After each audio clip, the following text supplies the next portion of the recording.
और आप कानून के भी विशेषज्ञ रहे हैं।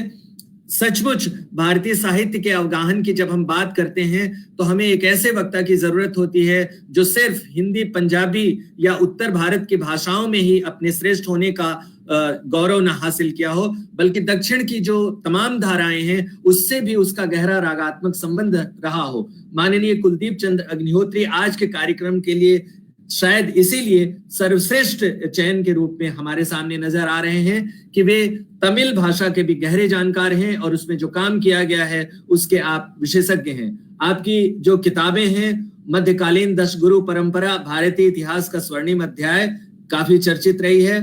आप दादा साहब आप्टे के पहले जीवनीकार हैं जिनका गुजराती और मराठी में अनुवाद भी हुआ है। आप जम्मू कश्मीर मामलों के जानकार हैं। आपकी 3 किताबें, जम्मू कश्मीर की अनकही कहानी, जम्मू कश्मीर के जननायक महाराजा हरि सिंह, जम्मू कश्मीर का विस्मृत अध्याय, कुशोक बाकुला रिम्पोछे, अकादमिक जगत में अत्यंत सराही गई। आपने अनेक देशों की यात्राएं की और भारतीय ज्ञान और मेधा का जो एक गौरव है उसका आपने एक बेहतरीन प्रकाशन किया है।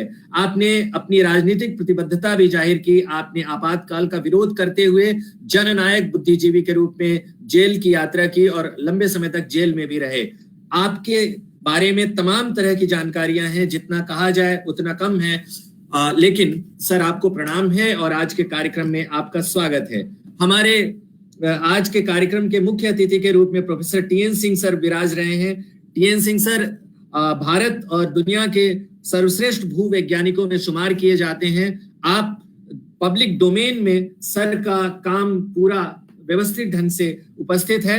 सर की महत्ता अनेक कारणों से है। थोड़ी सी जानकारी मैं आपको देना चाहता हूं। वर्तमान में माननीय सर महात्मा गांधी काशी विद्यापीठ और पूर्वांचल विश्वविद्यालय दोनों का कुलपति पद का प्रभार संभाल रहे हैं। इसके पहले आप आईआईटी मुंबई के अर्थ साइंस विभाग में प्रोफेसर और अध्यक्ष थे और इस विभाग के प्रमुख का भी दायित्व निभा रहे थे। आपने अनेक स्थानों पर काम किया है और उसके बाद आईआईटी मुंबई में प्रोफेसर बने। आपकी विशेषज्ञता का क्षेत्र शैल विज्ञान, खनन भूविज्ञान, सुरंग और स्वच्छ ऊर्जा प्रौद्योगिकी है।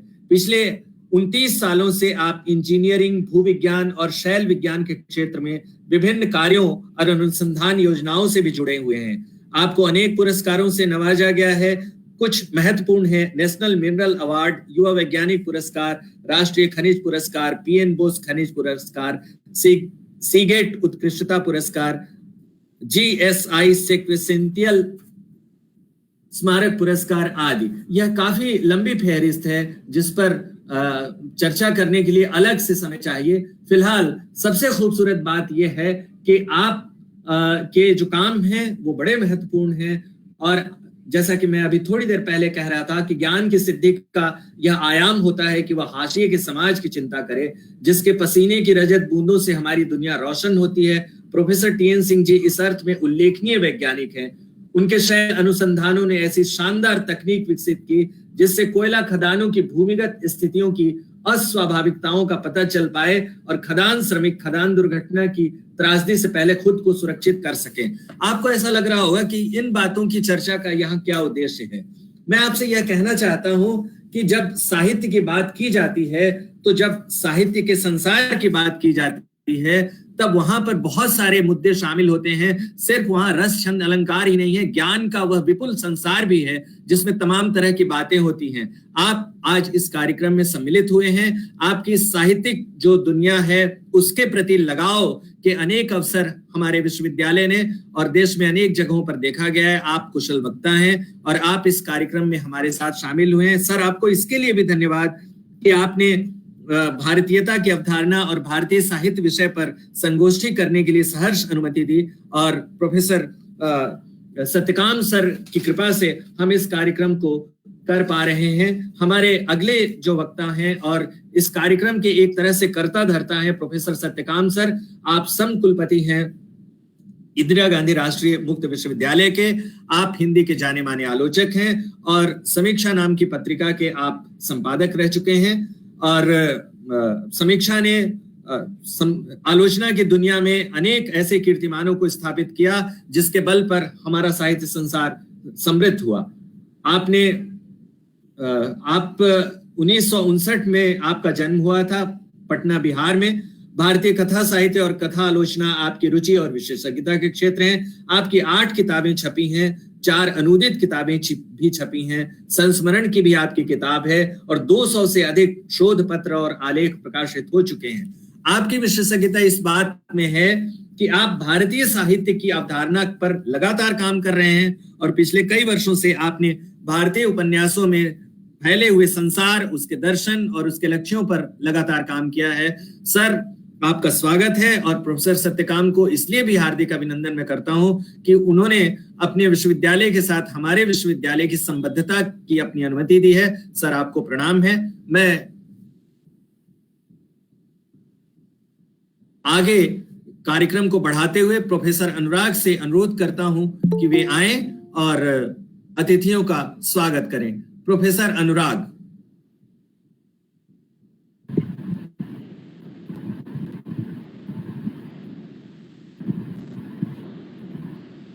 सभी को मेरा प्रणाम।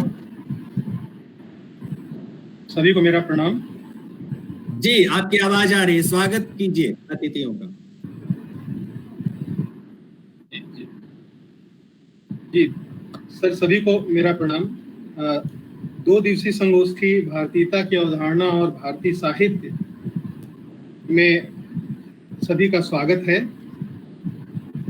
इस संगोष्ठी के संरक्षक द्वय प्रोफेसर नागेश्वर राव जी, कुलपति इंदिरा गांधी राष्ट्रीय मुक्त विश्वविद्यालय नई दिल्ली, तो हमारे संरक्षक अभिभावक प्रोफेसर TN सिंह सर, कुलपति महात्मा गांधी काशी विद्यापीठ वाराणसी, जिनका हमेशा वरदहस्त हम लोग के ऊपर बना रहता है और हमें लगातार नए और इनोवेटिव संरचनात्मक कार्यों के प्रति उत्साहित करते रहते हैं। उनका आभार और उन्हीं के इस आशीर्वाद के फलस्वरूप हम सारे लोग ऐसे कार्यक्रमों का आयोजन और सब कर पाते हैं। इस उद्घाटन सत्र में प्रोफेसर कुलदीप चंद्र अग्निहोत्री सर, जिनको हम लोगों ने पूर्व में भी सुना था, पूर्व के सेमिनार में भी सुना था, और विषय को किस तरह से गंभीरता के साथ प्रस्तुत करते हैं, इसे हम सभी लोगों ने महसूस भी किया है और जानते भी हैं। आपका सर स्वागत है इस कार्यक्रम में। प्रोफेसर सत्यकाम सर को का मैं स्वागत करता हूं इस रूप में भी, हालांकि इस पूरे कार्यक्रम के एक तरह से देखा जाए तो अग्रज हैं आप, और हम सारे लोग आपके पीछे इस कार्यक्रम को अंजाम तक पहुंचाने में सहयोग की भूमिका में है। लेकिन आपका जो एक सो कहा जाए स्नेह हम लोग के ऊपर बना हुआ है, ये हमेशा बना रहे, और इस कार्यक्रम की जो सार्थकता है उस पर आपने जो अपने विचार और जिसको कहा जाए कि सहमतियां दी, सहयोग किया इस पूरे इस वेबिनार को इस अंजाम तक ले आने के लिए, जो आपकी भूमिका है वो बहुत महत्वपूर्ण है। मैं सर स्वागत करता हूं आपका। इसके साथ ही साथ जो सत्र में हमारे सम्मानित वक्तागण हैं, मैं उनका भी स्वागत करता हूं। इस क्रम में मैं प्रोफेसर शंभुनाथ तिवारी जी का, प्रोफेसर जितेंद्र कुमार श्रीवास्तव जी का, प्रोफेसर रमेश कुमार पांडे जी, कुलपति लाल बहादुर शास्त्री राष्ट्रीय संस्कृत विश्वविद्यालय नई दिल्ली, प्रोफेसर चांद किरण सलूजा जी का बहुत सम्मान के साथ मैं स्वागत करता हूं। आप प्राची विद्या संस्कृत संवर्धन न्यास दिल्ली में हैं और आपको कौन नहीं जानता है।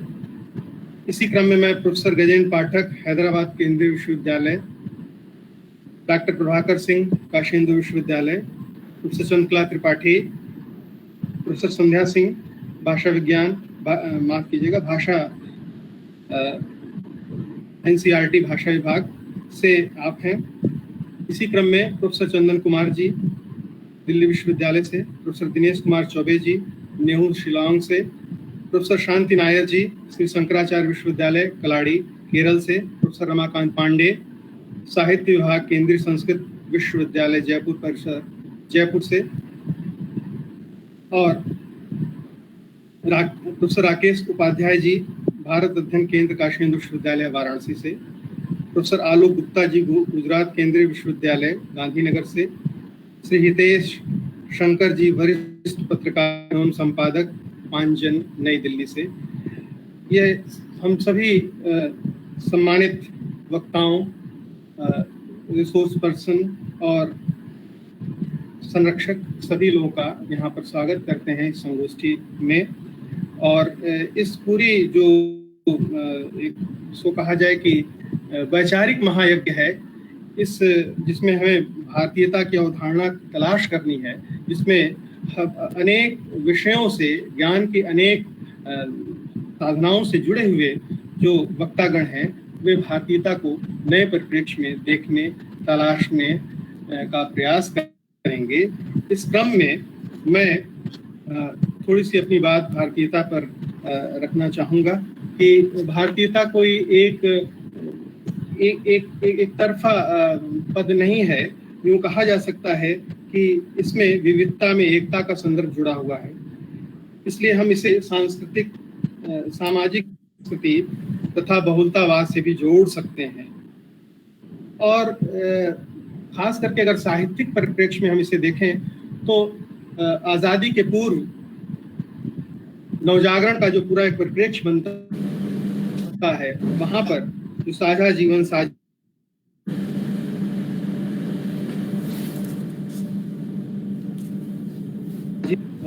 विकसित होती हुई हमें नजर आती है। मैं सिर्फ विद्या निवास मिश्र सर के इस वक्तव्य से अपनी बात को विराम दूंगा कि भारतीयता की पहचान उनका एक बंद है। इसमें वो लिखते हैं कि भारतीयता भारतीय परंपरा की यह विलक्षणता है कि यह भारत में ओतप्रोत होते हुए भी भारत तक ही सीमित नहीं है। वह किसी एक मजहब, ईश्वर की चुनी हुई किसी एक जाति, किसी एक तंत्र से बंधी नहीं है। उसमें अपने को अतिक्रमण करने की क्षमता है। नानात्व में एकता ही तो भारतीयता है। व्यवहार और परमार्थ की अलग अलग पहचान ही तो भारतीयता है। भाव और ज्ञान का एक ही तो भारतीयता है। तो इसी संकल्प के साथ हम लोग भारतीयता के इस पूरे विमर्श को हम आगे वक्ताओं के द्वारा सुनेंगे। वे लोग जो फेसबुक पर लाइव सुन रहे हैं उनका भी मैं स्वागत करता हूं। वे हमारे छात्राएं जो यहाँ पर गूगल मीट में नहीं दिखाई दे रहे हैं, वो फेसबुक पर हैं, उनका स्वागत करता हूं। उसके अलावा और भी जो लोग इस सेमिनार के हिस्सा हैं, उन सभी का मैं तहे दिल से स्वागत करता हूं। धन्यवाद। बहुत शुक्रिया अनुराग कुमार जी, विभागाध्यक्ष हिंदी, महात्मा गांधी काशी विद्यापीठ। आज हम लोग माननीय कुलदीप अग्निहोत्री सर को बहुत धैर्य के साथ हम लोग यहाँ पर सुनेंगे और आपने सर आने का हमारा आग्रह स्वीकार किया है। हम बार बार आपके प्रति आभारी हैं और श्रद्धा है आपके प्रति। चूंकि कार्यक्रम तकनीकी कारणों से थोड़ा विलंब से शुरू हो पाया और हिमाचल में भी बारिश हो रही थी और दिल्ली में भी बारिश हो रही थी, बनारस में बारिश हो रही थी, लेकिन थोड़ी बहुत हम लोगों को मोहलत उस बारिश से मिल गई तो हम लोग कार्यक्रम कर रहे हैं। लेकिन हमारे जो कुलपति सर हैं माननीय प्रोफेसर टीएन सिंह सर, उनके और भी कार्यक्रम लगे हुए हैं, तो हम आग्रह करते हैं कि आप आएं और अपनी बात रखें और हमारे कार्यक्रम को नई ऊर्जा और नई संभावनाओं से समन्वित करें। बहुत आदर के साथ, सम्मान के साथ प्रोफेसर टीएन सिंह सर जी। जी सर। निरंजन जी, मेरी आवाज आ रही? जी आ रही है सर, स्वागत है सर। जी हाँ, सबको आ रही है आपकी आवाज। स्वागत है सर आपका। आज इस 2 दिवसीय राष्ट्रीय संगोष्ठी के सम्मानित मुख्य वक्ता एवं देश के जाने माने सियासी कुलपति प्रोफेसर कुलदीप चंद्र अग्निहोत्री जी, प्रति कुलपति Indira Gandhi open university professor Satyakam ji, professor Niranjan Sahay ji, विभागाध्यक्ष प्रोफेसर अनुराग कुमार जी, इस वेबिनार से जुड़े हुए सभी विद्वद्गण, आपका इस वेबिनार में हार्दिक स्वागत अभिनंदन है। जो विषय वस्तु है इस पे तो हम लोग कुलदीप चंद्र जी को ही सुन पसंद करते हैं। भारतीय अवधारणा एवं भारतीय साहित्य, भारतीयता के बारे में अनुराग जी ने कही कि सीमित है, अनुमान से स्थित है, भौगोलिक सीमा की मोहताज भारतीयता है। एक जीवन जीने की कला है, एक जीवन जीने की सिस्टमेटिक साइंटिफिक जो है पद्धति है, उसमें जो भी जीते हैं और या जो जीने का प्रयास करते हैं वो सारे लोग को हम लोग भारतीय मानते हैं। और इसीलिए हमने वसुधैव कुटुंबकम का जो हमारा विस्तार है वो आदिकाल से और अनंत तक चलेगा, ऐसी परिकल्पना है। जहां तक साहित्य की बात है, भारतीय साहित्य का जो एक स्वरूप है उसको ठीक से समझने के लिए इसकी एकता और अखंडता को ठीक से समझना बहुत जरूरी है। भारत अनेक भाग एक विशाल देश है। उत्तर पश्चिम में पंजाबी, हिंदी और उर्दू, मध्य पश्चिम में मराठी, गुजराती, दक्षिण में तमिल, तेलुगु, कन्नड़, मलयालम इत्यादि भाषाएं, काश्मीरी, कोंकणी, सिंधी, डोगरी, अत्यंत ये प्राचीन सब भाषाएं हैं और प्राचीन कला से लोग इसके ऊपर काम भी कर रहे हैं, साहित्य भी प्राप्त है, विद्वान भी उसमें उपस्थित है। यदि आधुनिक भारतीय भाषाओं के समग्र वांग्मय का संचय किया जाए तो किसी भी दृष्टि से यूरोपियन साहित्य से मुझे नहीं लगता है कि कम होना चाहिए। इसलिए बार बार मैं देखता हूं कि कभी कभी हम उदाहरण देने में हमेशा पश्चिम के लोगों को कोट करते हैं। तो ये एक मुझे लगता है कि क्यों हम कोट करते हैं, यदि अनावश्यक रूप से कोट करते हैं। यदि भारतीय मनीषी या भारत से जुड़े हुए लोग वो दृष्टि रखते हैं, कई बार ऐसा होता है कि हमारी ही दृष्टि को दूसरे तरह का जो आवेश और यूं कहें परिवेश करके हमें परोसा जाता है और उसको हम मानते हैं कि वो यूरोपीय विद्वानों ने कहा है। तो ऐसा इस चीज को थोड़ा सा मुझे लगता है कि मैं तो विज्ञान का छात्र हूं, इसलिए मुझे इसमें महारत नहीं हासिल है, लेकिन आप सबको प्रयास करना चाहिए। जहां तक बात है कि वैदिक संस्कृत और लौकिक संस्कृत, पाली, प्राकृत और अपभ्रंश साहित्य का समावेश करने पर इसका अनंत विस्तार कल्पना की सीमा को पार कर जाता है, ऐसा लोगों का, विद्वानों का विचार है। भारतीय साहित्य एकता और विविधता के आधार पर विभिन्न भारतीय भाषाओं में रचित वह दीर्घकालीन साहित्य राशि है जिसमें भारतीय रिक्त को में एक स्थान एकता को प्राप्त करती है और क्षेत्रीय प्रभाव द्वारा प्रकाशित उनकी निजता और विविधता के रूप में व्यक्त है। भारतीय साहित्य भारतीय जनगण की तरह विविधता और एकता के को परस्पर सूत्रों में बुनी एक सघन इकाई के रूप में हम सारे लोगों को देखना चाहिए और देखते भी हैं। विभिन्न धाराओं के व्यक्तियों और विचारों सरणियों में लोकतांत्रिक अनुगूफन से ही यह वजूद में आती है।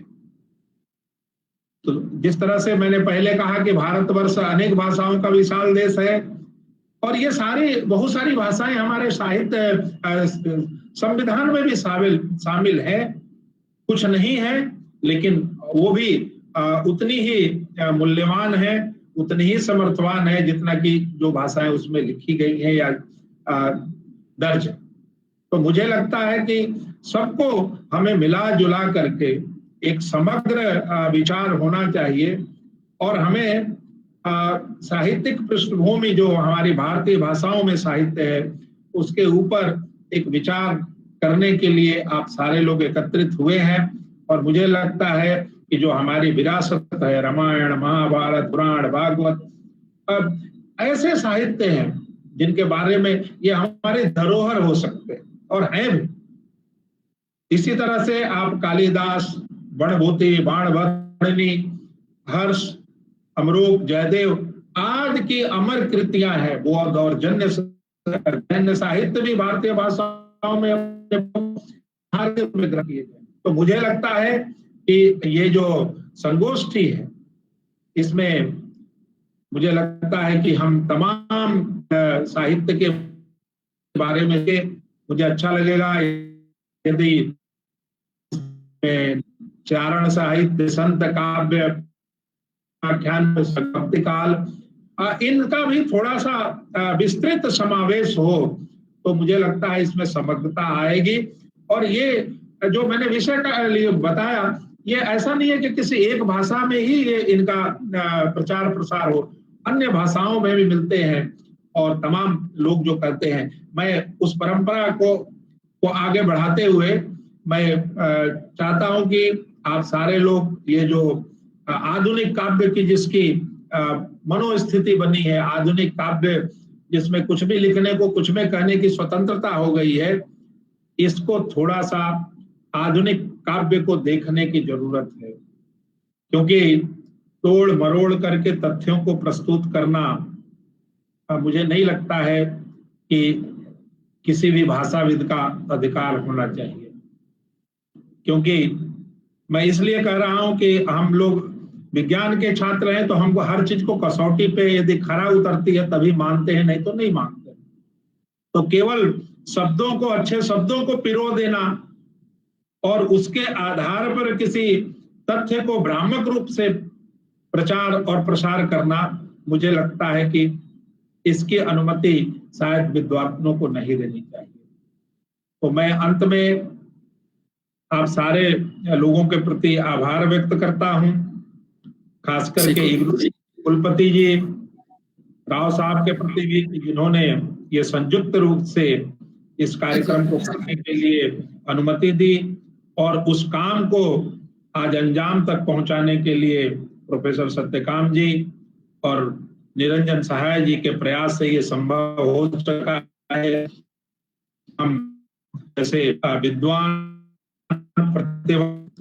और समर्थवान को आज सुनने का हम सबको अवसर मिल रहा है। इसके साथ साथ तमाम विद्वान जो जुड़े हुए हैं, जो अगले सत्र में आएंगे, उनका भी हार्दिक स्वागत एवं अभिनंदन करते हुए अपनी वाणी को धन्यवाद आप सब लोग।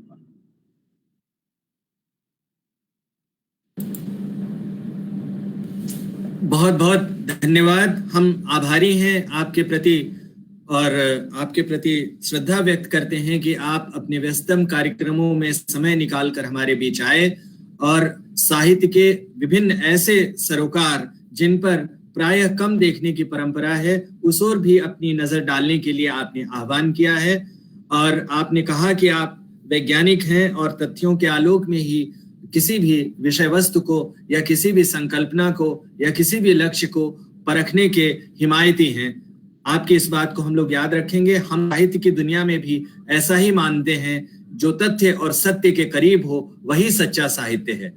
आज के इस कार्यक्रम की रूपरेखा में यह तय है कि हमारे स्वागत भाषण के बाद और उद्घाटन वक्तव्य के लिए प्रोफेसर कुलदीप चंद अग्निहोत्री जी हैं। आप कुलपति हैं हिमाचल प्रदेश केंद्रीय विश्वविद्यालय के।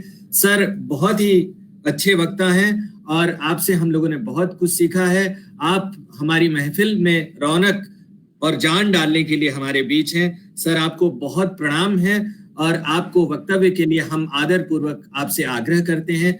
माननीय सर प्रोफेसर कुलदीप चंद्र अग्निहोत्री जी, सर स्वागत है आपका। धन्यवाद डॉक्टर साहब, बहुत बहुत आभार।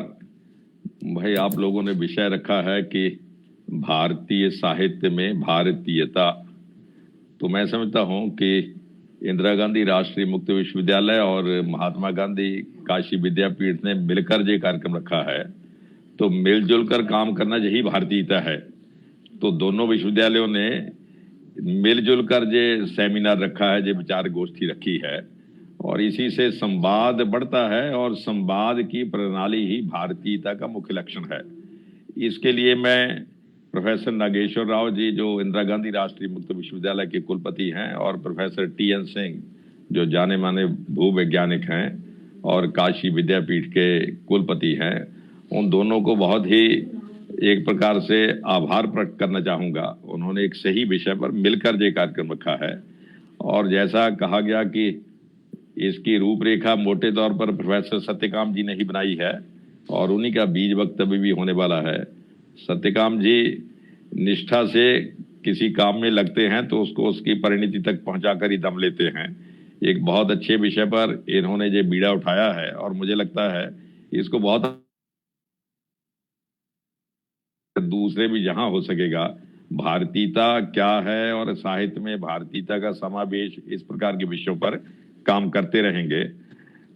काशी विद्यापीठ के ही हिंदी विभाग के अध्यक्ष श्री अनुराग कुमार जी, और इग्नो के प्रोफेसर शंभुनाथ मिश्र जी, प्रोफेसर निरंजन सहाय जी, और शंभुनाथ तिवाड़ी जी भी अलीगढ़ विश्वविद्यालय से शायद जुड़ रहे हैं, और इग्नो से ही हमारे मित्र जो हिमाचल प्रदेश के ही हैं और जहां अनुवाद विभाग में सक्रिय हैं, प्रोफेसर जगदीश जोशी जी, और शायद काशी विद्यापीठ से पत्रकारिता में प्रोफेसर ओम प्रकाश जी भी इस कार्यक्रम से जुड़े हुए हों। यदि ना जुड़े हुए हों तो मैं अनुराग जी से निवेदन करूंगा कि मेरा नमस्कार उन तक पहुंचा दें। प्रिय मित्रों, एक बहुत अच्छे विषय को लेकर ये संवाद रचना हुई है, लेकिन मुझे जब मैंने इसका नाम पढ़ा, भारतीय साहित्य में भारतीयता, तो मुझे एक बहुत पुरानी एक कथा याद आई, जो इंसिडेंट मैंने कहीं पढ़ा था। डॉक्टर हेडगेवार जी के पास एक बार कुछ लोग गए, तो बड़े उत्साह में थे कि डॉक्टर हेडगेवार जिन्होंने राष्ट्रीय स्वयंसेवक संघ की स्थापना की थी, बड़े उत्साह में थे, और उन्होंने कहा कि साहब हमने अपने शहर में हिंदू कॉलोनी बनाई है, तो आप उसका उद्घाटन कीजिए, उसका शिलान्यास कीजिए, जहाँ भूमि पूजन कीजिए, जो भी उस वक्त जरूरत होगी। तो डॉक्टर हेडगेवार जी बड़े हैरान हुए, कहते भाई आप लोगों ने बड़ा अजीब काम किया, हिंदुस्तान में हिंदू कॉलोनी। यदि कोई आकर मेरे पास ये कहता कि भाई जर्मनी के कुछ लोग आए हुए हैं और जहां सेटल हो गए हैं, उन्होंने अपने रहने के लिए मकान बनाए हैं, तो जर्मन कॉलोनी है, उसका उद्घाटन कीजिए, फिर तो चलिए मैं चला जाता। लेकिन अब हिंदुस्तान में हिंदू कॉलोनी है, तो मुझे लग रहा था भारतीय साहित्य में भारतीयता की तलाश की जा रही है। ये होता कि भाई चीनी साहित्य में भारतीयता के संदर्भ कितने हैं, और अंग्रेजी साहित्य में भारतीयता के संदर्भ कितने हैं, पोलैंड के साहित्य में भारतीयता का कहीं न कहीं दर्शन होता है या नहीं होता। फिर शायद लोग मेहनत करके भाई उसमें निकालते हैं कि अंग्रेजी साहित्य में फलां साहित्यकार ने देखे साहब भगवान बुद्ध पर लिखा है, और ये उपन्यास लिखा है, इसमें बुद्ध की जो रचनाएं हैं, जो उसकी जो जीवन वैल्यूज हैं, उन पर चर्चा की हुई है। ये अंग्रेजी में वो एक बड़ा प्रसिद्ध साहित्यकार हुआ है रुडयार्ड किपलिंग, अंग्रेजी में लिखता था, जो ठीक है कि हिंदुस्तान में जन्म हुआ था, लेकिन अंग्रेजी साहित्य का था, उधर का ही था। उसने हिंदुस्तान को लेकर, भारतीयता को लेकर, नेगेटिव पॉजिटिव जैसा भी उसको ठीक लगा, तो उसने लिखा हुआ है। लेकिन अब जिम्मेवारी दी गई है कि भाई भारतीय साहित्य में ही भारतीयता की तलाश करनी है। ये काम थोड़ा आसान भी है, क्योंकि आसान तो इसलिए कि मोटे तौर पर कहा जा सकता है भाई भारतीय साहित्य में भारतीयता ही है, इसमें और क्या है। तो यदि इसमें कुछ और है, उसकी तलाश तो की जा सकती है, बाकी जो बचा हुआ सब भारतीयता है। लेकिन अब एक दृष्टि से मैं इसको थोड़ा गहराई से इस पर बात करना चाहूंगा। देखिए, बाकी सब देशों में जब हम बाकी देशों की बात करते हैं तो सब जर्मन साहित्य है, फ्रेंच साहित्य है, पोलिश साहित्य है, पोलैंड का साहित्य यानी पॉलिश साहित्य है, रोमानिया का साहित्य है, रूसी साहित्य का भी कंसेप्ट है ही, रूसी साहित्य है। जब भारत की बात आती है तो मुझे कहीं भी किसी यूनिवर्सिटी में शायद ऐसा पेपर कहीं नहीं मिला। एक कुछ यूनिवर्सिटी में है, शायद दिल्ली यूनिवर्सिटी में भी है, कुछ और यूनिवर्सिटी में होगा भारतीय साहित्य अध्ययन विभाग, लेकिन अदरवाइज सब यूनिवर्सिटियों में हिंदी साहित्य का विभाग है, पंजाबी साहित्य का विभाग है, तमिल साहित्य का विभाग है। कहीं भारतीय साहित्य का विभाग क्यों नहीं है?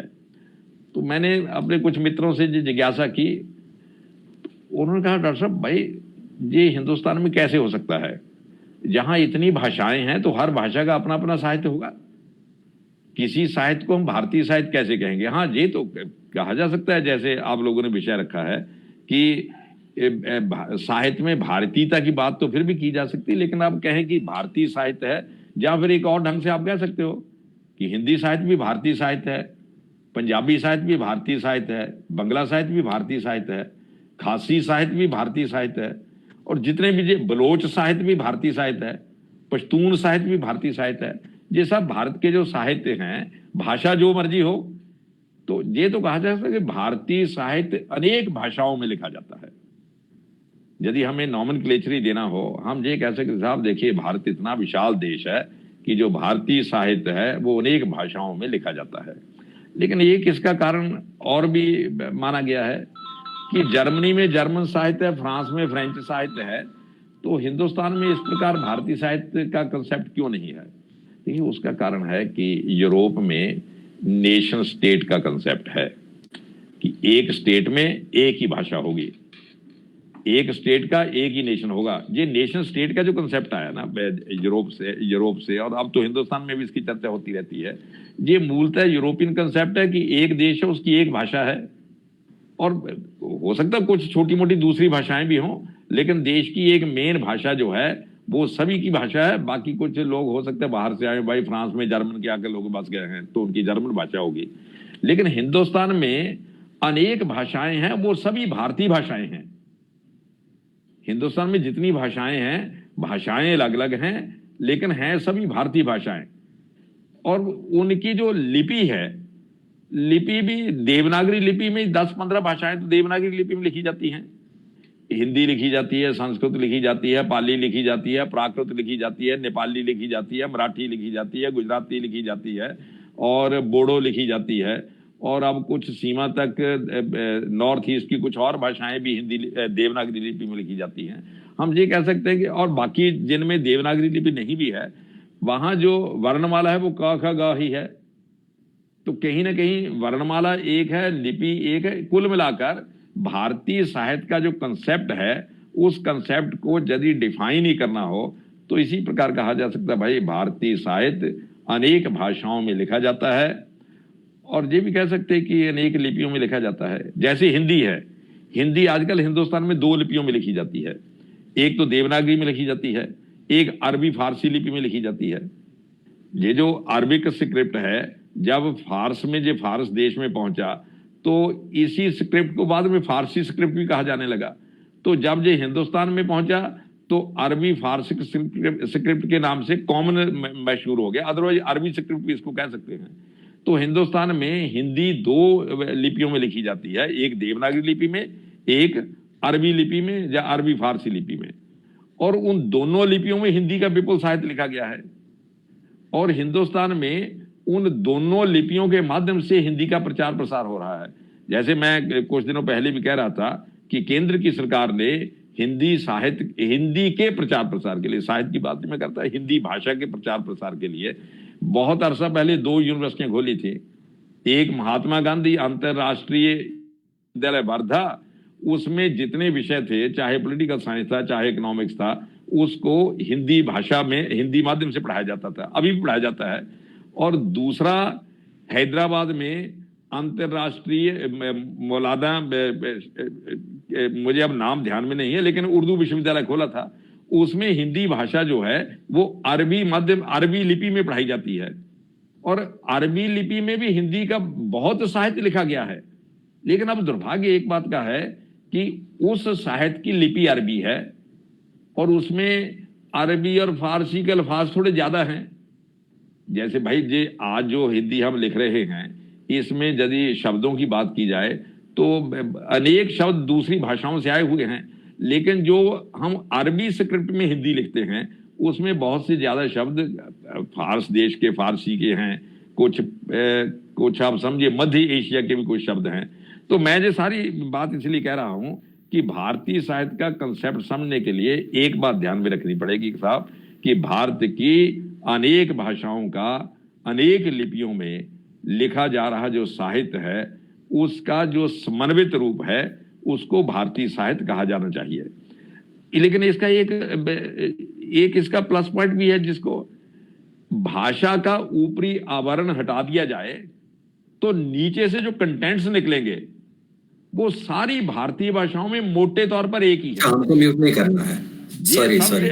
ये सबसे बड़ी बात है कि भारतीय भाषाओं के ऊपर से यदि भाषा का आवरण हटाया जाए तो नीचे से साहित्य के जो कंटेंट्स निकलेंगे, शैली निकलेगी, उसकी समस्याएं निकलेंगी, उसमें चिंताएं निकलेंगी, वहां के समाज का वर्णन होगा, वो मोटे तौर पर एक ही होगा। इसलिए कंटेंट्स समान हैं, समस्याएं समान हैं, चिंताएं समान हैं, समाज का विवरण लगभग समान है, सामाजिक आर्थिक स्थितियां समान हैं। तो इसलिए कहा जा सकता है कि सभी भाषाओं का साहित्य भाषा को छोड़ उसको सभी भाषाओं का साहित्य लिपि को छोड़कर और भाषा को छोड़कर उसका जो नीचे का भाग है वो कुल मिलाकर भारतीय साहित्य की अवधारणा को पुष्ट करता है। प्रिय मित्रों, अब आपका प्रश्न तो थोड़ा इससे भी गहरा है भाई। आपका प्रश्न केवल भारतीय साहित्य तक सिमटा हुआ नहीं है, वो तो थोड़ा 10 विद्वान जुड़ेंगे तो जोर जोर लगाकर एक आध डेफिनेशन राई लेंगे भारतीय साहित्य की। जिन यूनिवर्सिटी में भारतीय साहित्य पढ़ाते हैं, भारतीय साहित्य के डिपार्टमेंट खोले हुए हैं, उन्होंने भी कोई ना कोई परिभाषा दी होगी। लेकिन भारतीय साहित्य के रास्ते में यदि भारतीय साहित्य को हम एक उसकी कलेक्टिव आइडेंटिटी देना चाहें तो सबसे बड़ी बात है जो अभी आ रही है, अभी जो भारत में भारतीय साहित्य को कलेक्टिव आइडेंटिटी देने के प्रयास हो रहे हैं वो अंग्रेजी माध्यम से हो रहे हैं। यानी भारतीय भाषाओं में जो आदान प्रदान की भाषा बनेगी वो कौन सी बनेगी? मैं कई बार देखता हूं किसी किताब पर लिखा होता है कि ये किताब जो है इसका तमिल से अनुवाद किया गया है हिंदी में। तो कई बार कुछ सीधा भी होता है, जो तमिल जानता है हिंदी भी जानता है वो तमिल से अनुवाद करेगा। लेकिन कई बार भाई पता चलता है कि तमिल से अंग्रेजी में अनुवाद हुआ था और अंग्रेजी से हिंदी में हो गया है, बंगला से अंग्रेजी में हुआ था, बंगला से हिंदी में हो गया है। तो डायरेक्ट यदि आदान प्रदान शुरू हो जाए तो भारतीय साहित्य का ये जो अवधारणा हम डेवलप कर रहे हैं, कंसेप्ट ऑफ इंडियन लिटरेचर, उसको बहुत ताकत मिलेगी और वो सचमुच की अवधारणा होगी।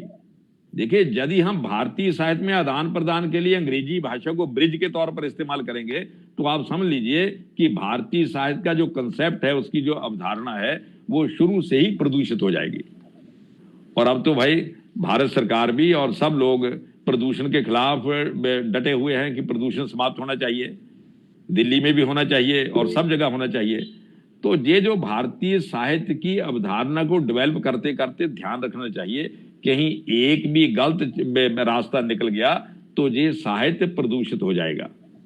और आदान प्रदान के जो ब्रिज हैं वो ईमानदारी से और प्रयास पूर्वक भारतीय ब्रिजेज हों, वो उनमें जो लगी हुई हो सारी कारीगरी वो स्वदेशी होनी चाहिए। यदि हम विदेशी माल को लेकर ब्रिज क्रिएट करने की कोशिश करेंगे भारतीय भाषाओं में आदान प्रदान का, तो उस ब्रिज पर से भारतीय भाषाएं 10 बार लांघेंगी तो आप समझ लीजिए उनका रंग भी यूरोप जैसा होने लगेगा। फिर हमें चिंता, फिर 200-400 साल बाद शायद हमें फिर चिंता हो, फिर ये विषय बड़ा जबरदस्त हो जाएगा कि साहब अभी जो भारतीय साहित्य लिखा जा रहा है उसमें देखिए कुछ भारतीयता बची हुई या नहीं बची हुई। तो इसलिए भारतीय साहित्य के कंसेप्ट को डेवलप करते हुए हमें इस बात का ध्यान रखना चाहिए कि उसका जो ब्रिजेस बनाने का काम है, पुल बनाने का, सेतु बनाने का काम है, वो राम सेतु होना चाहिए, वो स्वदेशी सेतु होना चाहिए, कहीं बाहर से लाया हुआ सेतु नहीं। क्योंकि बाहर बड़े लोग बड़ा आकर्षण देते हैं, यूरोप की भाषाएं बहुत आकर्षण देगी। देखिए साहब, हिंदुस्तान को जोड़ने के लिए ये इतना बड़ा मुल्क है, इतनी भाषाएं हैं, भाषाएं भी छोड़िए उसके आगे भी भाषाएं हैं और 400-500-600 भाषाएं हैं, ये तो टूट जाएगा। ना जहां कोई भारतीय साहित्य का कंसेप्ट है, ना जहां कोई भारतीय भाषा का कंसेप्ट है, ये टूट जाएगा। तो हम आपको दे रहे हैं जो यूरोपीय भाषाओं का ब्रिज दे रहे हैं, इसको लाइए और इस पर खड़े होकर डांस कीजिए। और हमारे कुछ दोस्त भी घबरा जाते हैं क्योंकि वहां से जो माल आता है पैकिंग बड़ी जबरदस्त होती है और आकर्षण इतने जबरदस्त होते हैं कि राम भज टाइप श्रोता उसी में गर्क हो जाते हैं, वो उसी को कंधे पर उठाकर नाचना शुरू कर देते हैं। इसलिए भाई मैं सत्यकाम जी ने ये बड़ा मूल विषय उठा लिया है भारतीय साहित्य का और उसमें भारतीयता का, तो मैं ये कहना चाहूंगा कि इसका अध्ययन और इसकी आइडेंटिटी स्थापित करने के लिए हमें कुछ इसको क्या प्रिकॉशन लेना चाहिए। आजकल कोरोना का जमाना है कि साहब जब भी घर से निकलो पट्टी पहनकर निकलो, तो इस अवधारणा को मजबूत करने के लिए हमें कुछ प्रिकॉशन लेना जरूरी है। प्रिय मित्रों, दूसरा विषय भारतीयता। देखिए, हम भारतीयता की तलाश भारतीय साहित्य में कर रहे हैं, तो पहले तो प्रश्न उठेगा कि साहब वो तो ठीक है, आप तलाश कीजिए, आपको अधिकार है, लेकिन पहले ये तो बता दीजिए भारतीयता है क्या। यदि भारतीयता पर सहमति बन जाएगी तो तभी उसकी तलाश शुरू होगी। भाई हम कहते हैं मंडी में जा रहे हैं, वहां टमाटर ढूंढेंगे, तो पहले भाई टमाटर देख लीजिए किस रंग का होता है, कैसा होता है, तभी मंडी में जाकर टमाटर ढूंढ पाओगे। यदि आपने जिंदगी भर टमाटर देखा ही नहीं तो फिर मंडी में जाकर आलू को ही टमाटर कहना शुरू कर दोगे। इसलिए भारतीयता क्या है, भारतीयता की पहचान क्या है, इसकी शिनाख्त कर ली जाए। अभी बहुत से मित्रों ने बड़ी भाई गहरी बातें कही हैं कि साहब बहुत सी धाराएं हैं, धाराएं मिलती हैं, फिर इतना विविध बड़ा इतना देश है, धाराएं मिलती हैं, उससे मिलकर एक धारा बनती है। वो धारा भारतीयता की धारा है, लेकिन भारतीयता की धारा को डिफाइन करते वक्त एक बात जरूर ध्यान रखनी चाहिए, अलग अलग धाराओं का जिक्र कर देना चाहिए कि एक धारा ये भी भारतीयता है, एक धारा वो ये भी भारतीयता है, एक धारा वो ये भी भारतीयता है।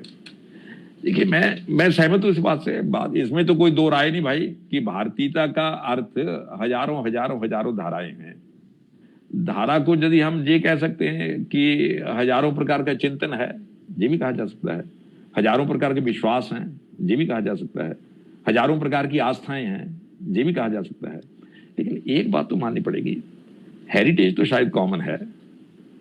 देखिए, हेरिटेज कॉमन होना चाहिए। हम घर में 3 भाई हैं, एक की आस्था है, अभी जन्माष्टमी थी तो कृष्ण का दीवाना है, और मैंने तो व्रत नहीं रखा, लेकिन वो अड़ा रहा कि कृष्ण का जन्म है, जन्माष्टमी है। और दूसरा भाई है, शिवरात्रि को सो नहीं पाता, जन्माष्टमी पर इतना उत्तेजना में नहीं आता, लेकिन शिवरात्रि को सो नहीं पाता।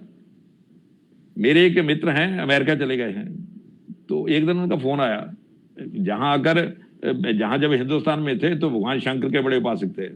जब ये श्रावण मास आता है उतारते थे, क्या नाम, जो बेलपत्री होती है जिसमें 3 पत्ते होते हैं, वो जाकर नियमित रूप से शंकर के मंदिर में, हमारे पंजाब में सब मंदिरों को शिवालय कहा जाता है, मंदिर चाहे लक्ष्मी का हो, चाहे किसी का हो, चाहे किसी का हो, कहते शिवालय ही हैं।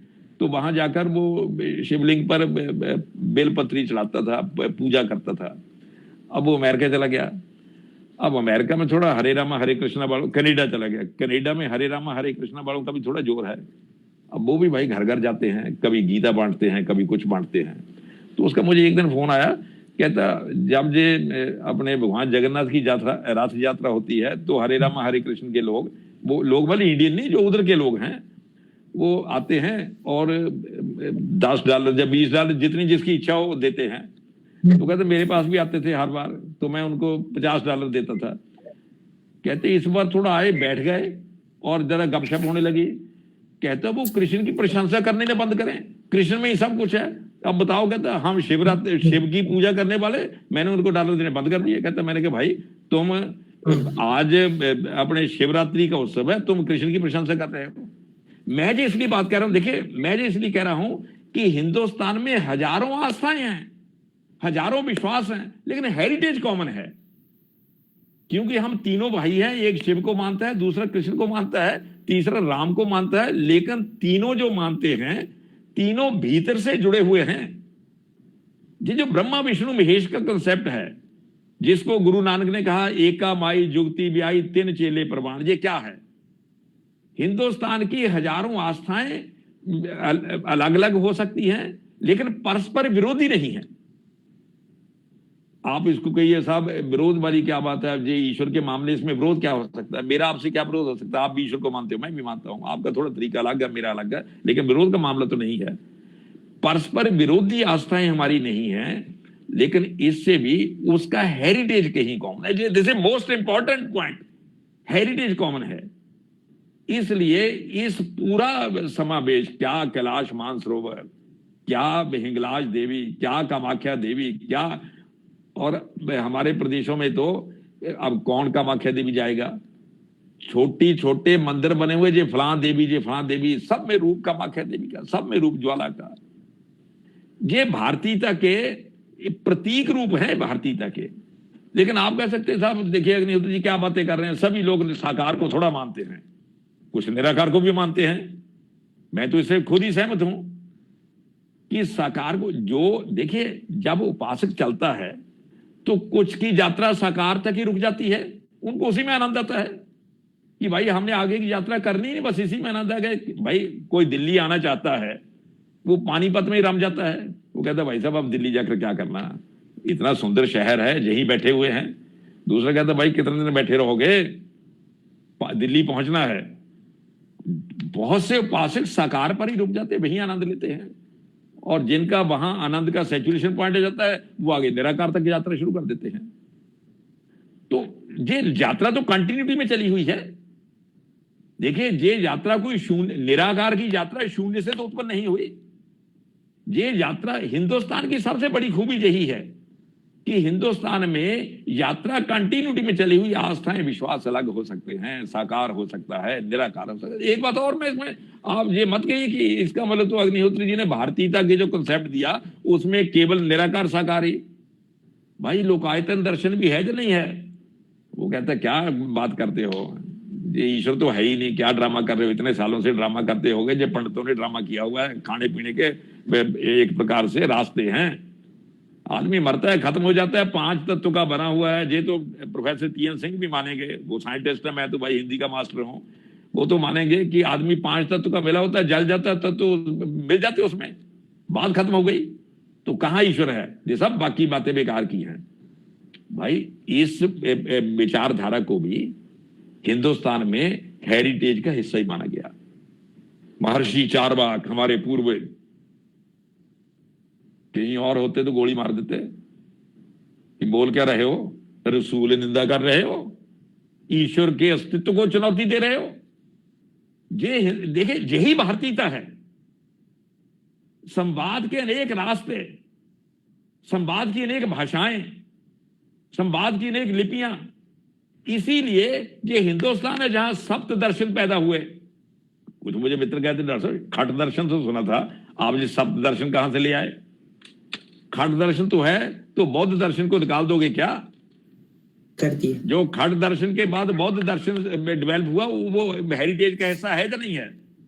वो भी हेरिटेज का हिस्सा है। देखिए कुल मिलाकर ये भारतीयता का जो कंसेप्ट है, भारतीयता सर्वसमावेशी है।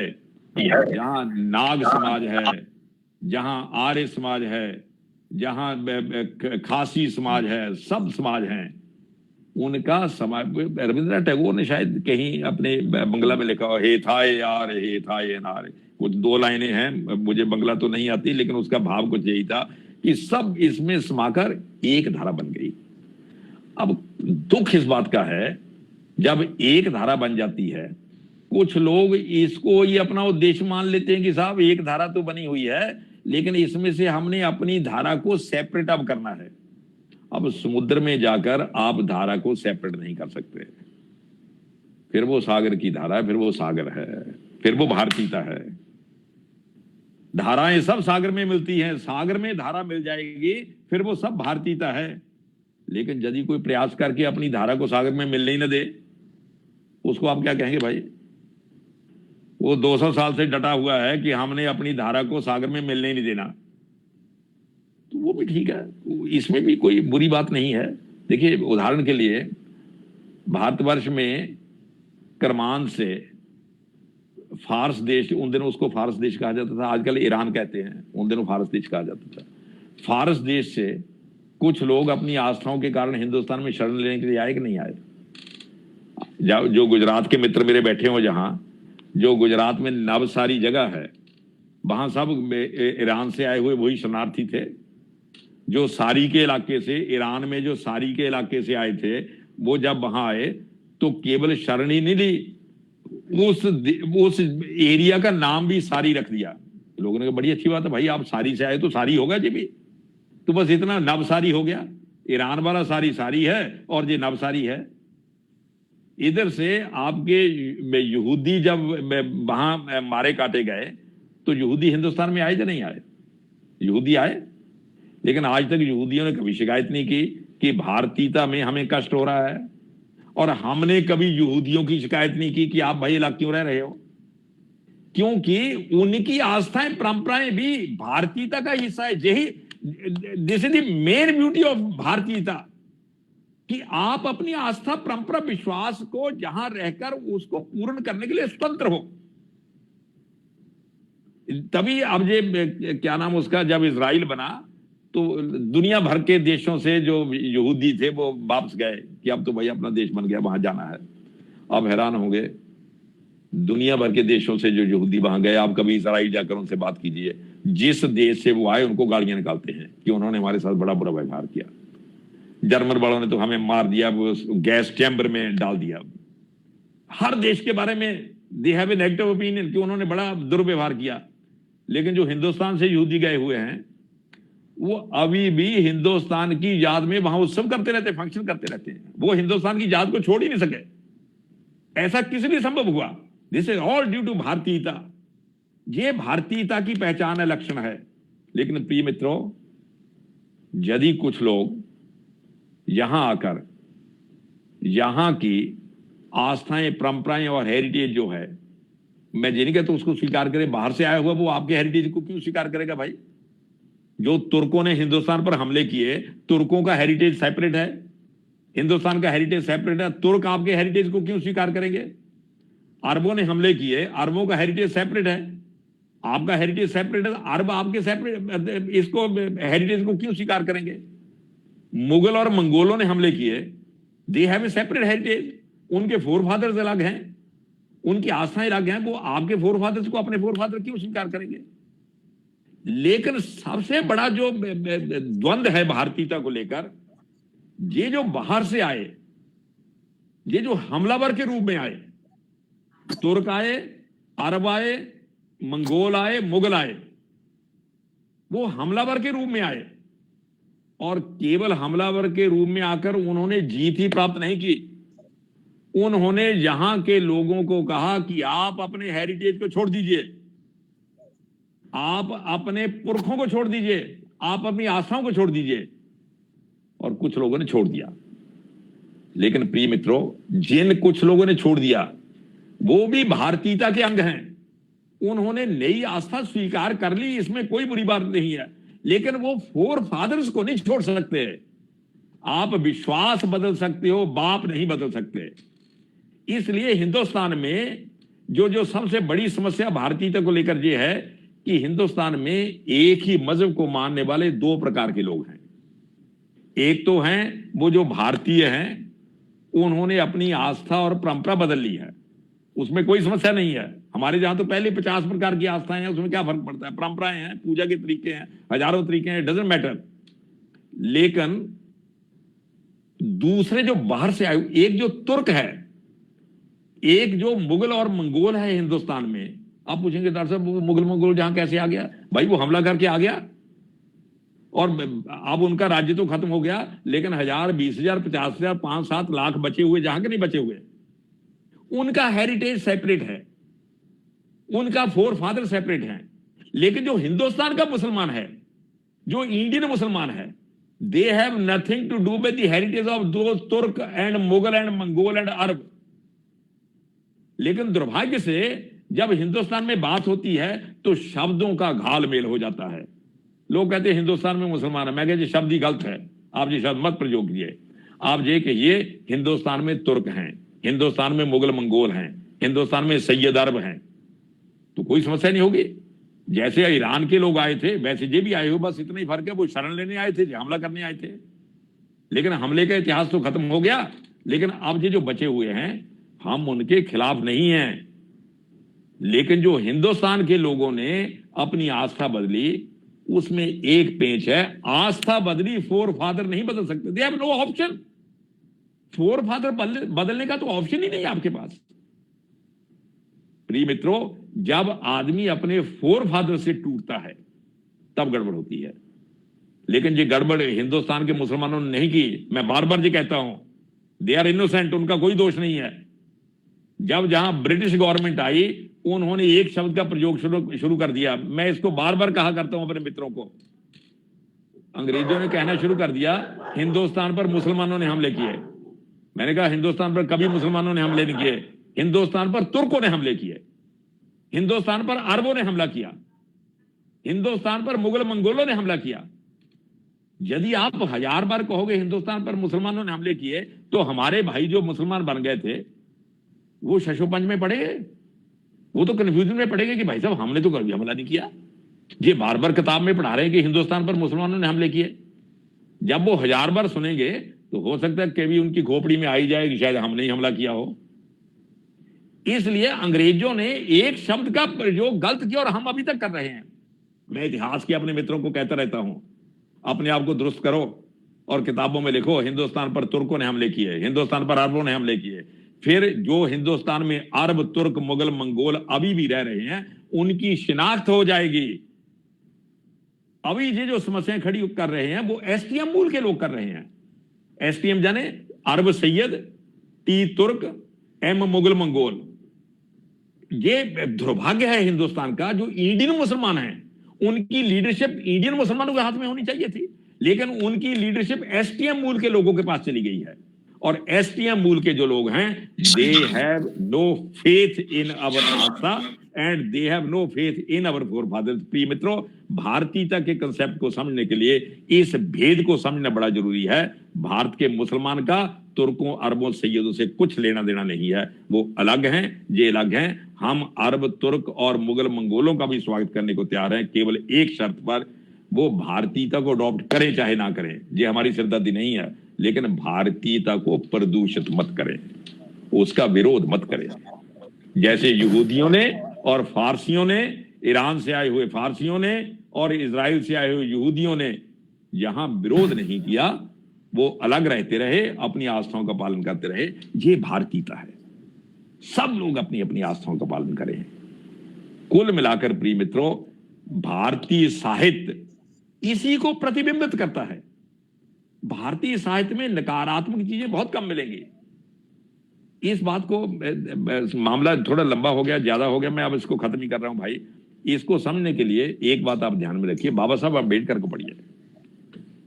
बाबा साहब अम्बेडकर ने ये बहुत स्पष्ट कहा है कि बाहर से जिन्होंने हमले किए उन्होंने सप्त सिंधु क्षेत्र को, बाबा साहब ने नॉर्थ वेस्ट इंडिया लिखा है, पश्चिमोत्तर क्षेत्र को, उन्होंने पश्चिमोत्तर क्षेत्र को मतांतरित कर लिया और ये बलोचिस्तान, ये पश्तून, आधा पंजाब, सिंध, ये मतांतरित हो गए।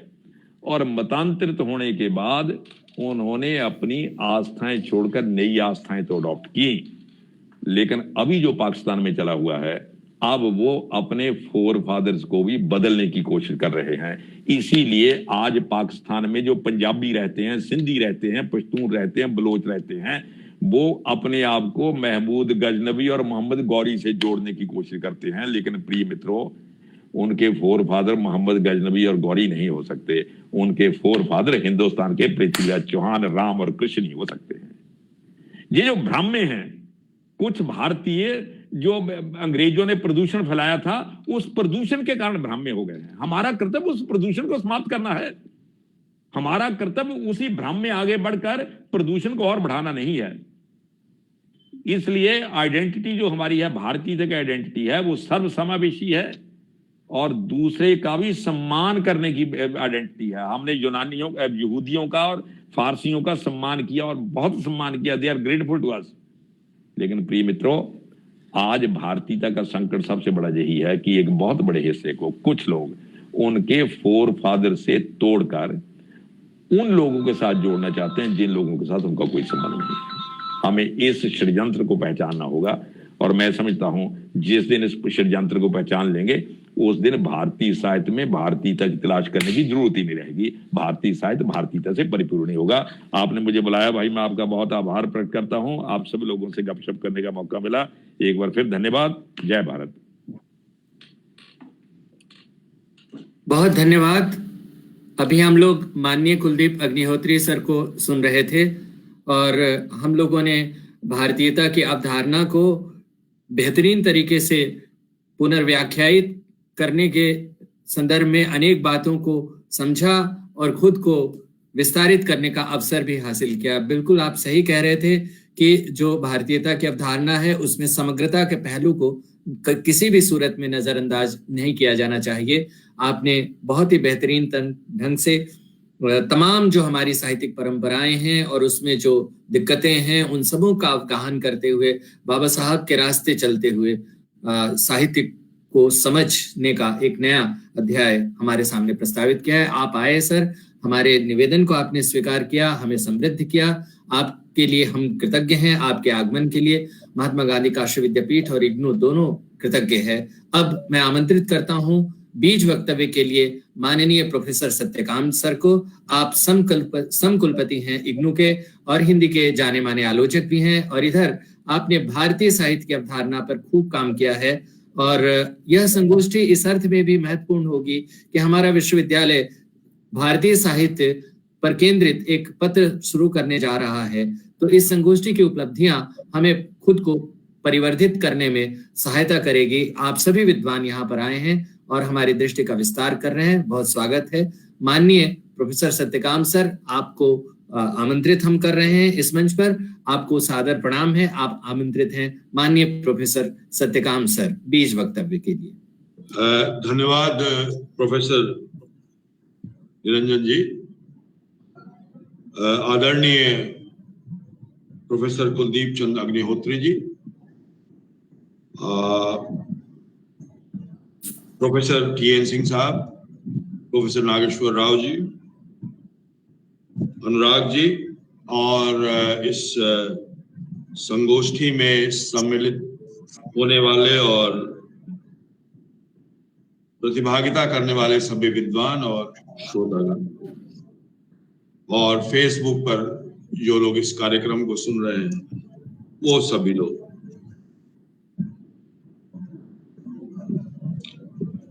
प्रोफेसर अग्निहोत्री के व्याख्यान से यह स्पष्ट है कि भारतीयता कितनी सरल है, कितनी कठिन है, कितनी गूढ़ है, और कितने अवलोकन बिंदुओं से इसे देखा जा सकता है। सब कुछ हो चुका, उद्घाटन भाषण भी हो चुका और बीज वक्तव्य भी हो चुका।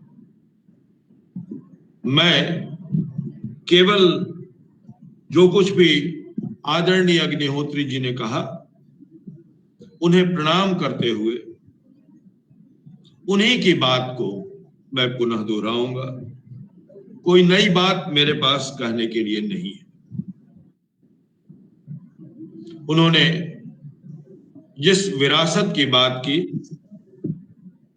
जिस भारतीयता की बात की, जिस भारतीयता में जिस लोकतांत्रिक परंपरा की बात की, जिस समावेश की बात की, और जिस औपनिवेशिक मानसिकता ने हमारे इस भारतीयता को प्रदूषित किया उसकी बात की, और उसके कारण जो अध्ययन अध्यापन शुरू हुआ आजादी के बाद भारत में, उसमें हमें पश्चिमी अवलोकन दृष्टि प्रदान की गई। भारतीयता को कहीं पीछे छोड़ दिया गया। भारतीय दृष्टि, भारत को संविधान भी लाया गया तो इंडिया का कहलाया गया, इंडिया दैट इज भारत। ये जो औपनिवेशिक मानसिकता थी, यह औपनिवेशिक मानसिकता मुझे आरंभ से ही मुझे परेशान करती रही है, और मैं लगातार इस पर सोचता रहा हूं। जब मैंने पीएचडी कर ली अपनी, और उसके बाद पोस्ट डॉक्टरल के लिए मैं आगे बढ़ा, तो मेरे सामने जो एक विषय आया वो भारतीयता और भारतीय साहित्य को लेकर, और मैंने उस समय बांग्ला साहित्य और हिंदी साहित्य को लेकर कई अध्ययन किए, और उसी के दौरान गण देवता और गोदान को लेकर मैंने एक लंबा लेख लिखा था। बीच में और लगातार मैं उस पर काम करता रहा, भारतीय उपन्यासों पर, और मुझे लगा कि जो कुछ भी मुझे पढ़ाया गया है उसको मुझे भूलना पड़ेगा, क्योंकि भारतीय साहित्य या हिंदी साहित्य को देखने की जो दृष्टि हमें लगातार प्रदान की गई, उसमें बताया गया कि भारतीय साहित्य और हिंदी साहित्य में मार्क्सवाद किस प्रकार है, अस्तित्ववाद किस प्रकार है, उत्तर आधुनिकता किस प्रकार है, और आधुनिक भावबोध, पश्चिमी आधुनिक भावबोध और पश्चिमी आधुनिकता का समावेश किस प्रकार है, फ्रायड के अनुसार कैसे हम इसको समझ सकते हैं, युंग के अनुसार कैसे समझ सकते हैं, मनोविश्लेषणवाद के से साहित्य को समझने की हमने कोशिश की। हमने उन तमाम विदेशी साहित्यकारों और विचारकों से अपने साहित्य को समझने की कोशिश की। हमने संरचनावाद को समझने की कोशिश की, उसके अनुसार अपने साहित्य को देखने की कोशिश की। हमारी सारी दृष्टि प्रदूषित हो गई। हमने अपने साहित्य को देखा, लेकिन विदेशी दृष्टि से देखा, और लगातार हम देख रहे हैं, इसलिए मैं लगातार भारतीयता की खोज कर रहा हूं, क्योंकि हमारी भारतीयता कहीं हेरा गई, कहीं खो गई है, कहीं विस्मृत हो गई है। हम अपने विद्यालयों में, हम अपने महाविद्यालयों और विश्वविद्यालयों में भारतीय अवलोकन दृष्टि से अध्ययन अध्यापन नहीं करते, बल्कि पश्चिमी अवलोकन बिंदु का सहारा लेते, और इसलिए हम अपने साहित्य को समझ नहीं पाते, छायावाद पर विचार करते हैं तो ये कहते हैं कि ये पश्चिमी रोमांस का एक सिद्धांत है, उसी पर पूरा का पूरा छायावाद अवलंबित। जब हम प्रयोगवाद की बात करते हैं तो रूपवाद की जब बात करते हैं तो भी इसे बाहर से आयातित मानते हैं। प्रगतिवाद की जब बात करते हैं तो कहते हैं ये तो मार्क्सवादी साहित्य है, यानी हमारा तो कुछ है ही नहीं। यानी आधुनिक साहित्य जो लिखा गया, उस आधुनिक साहित्य में भारतीयता तो है ही नहीं। खास तौर पर मैं जिस क्षेत्र में, जिस विधा पर, जिस विषय पर, कथा साहित्य पर काम करता हूं, उसको तो एक सिरे पर यह कह दिया गया कि यह तो पश्चिम से आयातित है, या ये पश्चिम की कलम है। हमारे यहां तो कथा परंपरा थी ही नहीं, हमारे यहां तो उपन्यास था ही नहीं, हमारे यहां कहानी तो थी ही नहीं। ये तो अभी अभी पश्चिम से आया है। हमने चार्ल्स डिकेंस से सीखा है, हमने टॉल्स्टॉय से सीखा है, हमने मार्केस से सीखा है। हमारे यहां तो कुछ था ही नहीं, हम तो बस नकलची हैं, हम तो कलम लगाई है हमने। यही बात मेरे मन में बहुत कौंधती है, और इसीलिए मैं ये चाहता हूं कि भारतीय साहित्य में क्या भारतीय है, इस पर विचार किया जाए। अग्निहोत्री जी का सवाल बिल्कुल ठीक है कि भाई, जब भारतीय साहित्य आप कह रहे हो तो वो तो भारतीय है। जब यहां एक कॉलोनी बन रही है और उसमें कुछ हिंदू रह रहे हैं तो हिंदू कॉलोनी तो है, तो इसमें विशेषता क्या है? और इसका जवाब खुद अग्निहोत्री जी ने दिया। उन्होंने बताया कि जो भारतीयता की जो सबसे बड़ी परिभाषा है कि यह लोकतांत्रिक है और समावेशी है, इसको भुला दिया गया। एक सेकुलरिज्म की नई परिभाषाएं गढ़ी गई, जो भारतीय परिभाषा है ही नहीं। भारतीय जनजीवन में कभी भी धर्म हमारे दैनंदिन कार्यक्रम से अलग था ही नहीं। ये तो पश्चिम की अवधारणा है, स्टेट और चर्च की अवधारणा।